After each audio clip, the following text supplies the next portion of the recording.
So welcome to another special edition of Manzello's Sport Page, and every spring is sprung again, and we're off. The Celtics are just about clinched fourth place. The Red Sox fans are already lined up to buy playoff tickets, and of course the big news is the Bruins.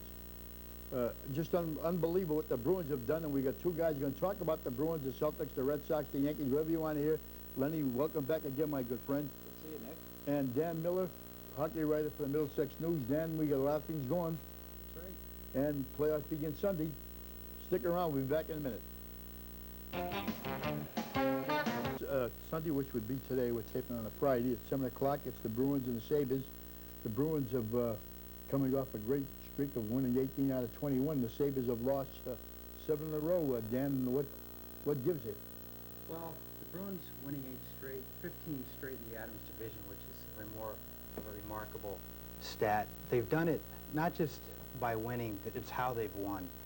I think this team is finally taking Brian Sutter's philosophy and putting it to the ice. Two things he's stressed since training camp, and that has been to go to the net and to play defense.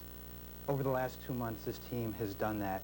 You can't overlook Andy Moog, but the forwards are playing well in all 3 zones. They're forechecking, playing well, clogging the neutral zone. They're back-checking, and they're getting wins. You look at their 8-game winning streak, they've given up 11 goals. Just over a goal a game, you're going to win hockey games with that kind of defense. And, of course, Moog's played well. They've all played well. They have 5 players on that team that are having career years. Playing 7 rookies regularly, that's an amazing stat as well. You've got Oates, his career year, most points he's ever scored. Dave Poulin, the numbers aren't there like he had with the Flyers, but he's having a career year as far as killing penalties. He's over plus 30. With the 7 rookies on the team, he's added a dual role, and that is to tutor these kids. He's helped out the Hineses, Donatos, the Glenn Murrays, the Joe Junos, and he's putting together quite a year. Andy Moog, career year, 37 wins. Career year from Don Sweeney, who is a 7th Player Award. He's over a plus 30 as well. You put that together, and it's been a formula that's produced wins. It's remarkable. They were 15 points back at the beginning of March, and here they are. Jim, at what point do you think they finally absorbed, the new coach's philosophy? I know it was, I wouldn't say it was extreme, but certainly was, a real departure from bonus. And did you sense at one point that, hey, this will work, they will absorb it, and it will, click? I sensed the team collectively felt Sutter meant business with learning what his philosophy was when he benched Moog and the retirement of Reggie Lemelin. I think that was such a shake-up to take a cornerstone of the team and sit him down that they responded. They're 29, 11, and 5 since the goalie shake-up that happened in early January. Yeah. Listen, I wonder how Joe Juno's college coach felt then. He made the statement that he didn't think Joe Juno was ready, and with Mike Odessa and that's right. And Joe Juno's come. But listen, what about Andy Moog and Grant Fuhrer? They played together at Edmonton, and you got 2 great goalies there. But it seems like one is going one way, and the other, and Moog is taking off in the right direction. Both highly competitive goalies. As a matter of fact, I asked Andy about this several weeks ago, how he felt about playing against Fuhrer. And Moog very much gets up for it.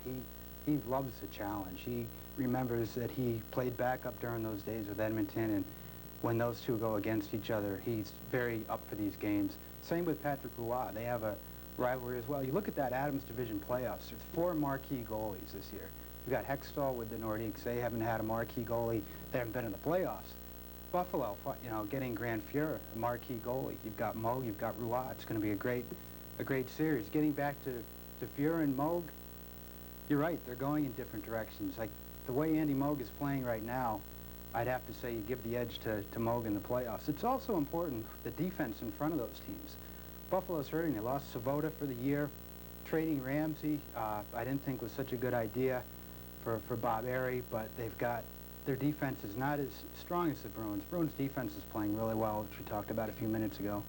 And I think that will be more of a difference than the actual goalie-on-goalie matchup. So you're picking the Bruins in how many? I would say 5. 5 games. That's pretty convincing. I would say 5. It almost seems like it's almost like too good. I mean, they're in such a role, and you would think that Buffalo was in no great shakes to to enter the playoffs. And yet, you know, stranger things have happened. I mean, now it's a chance for them to make amends, and, you know, you wonder, you know, are the Bruins that good, or, you know, one loss might change everything around. But, you know, they're clearly the favorite. Everyone's sort of looking beyond Buffalo, it seems. I'm sure the team isn't, but, you know, the general perception. It'll be disappointing if they don't get out of the first round. I think right at this point, the way they're playing, it'll be disappointing if they don't face the Penguins. Absolutely. People are jumping the gun, and they're already asking Sutter, well, how do you stop Mario?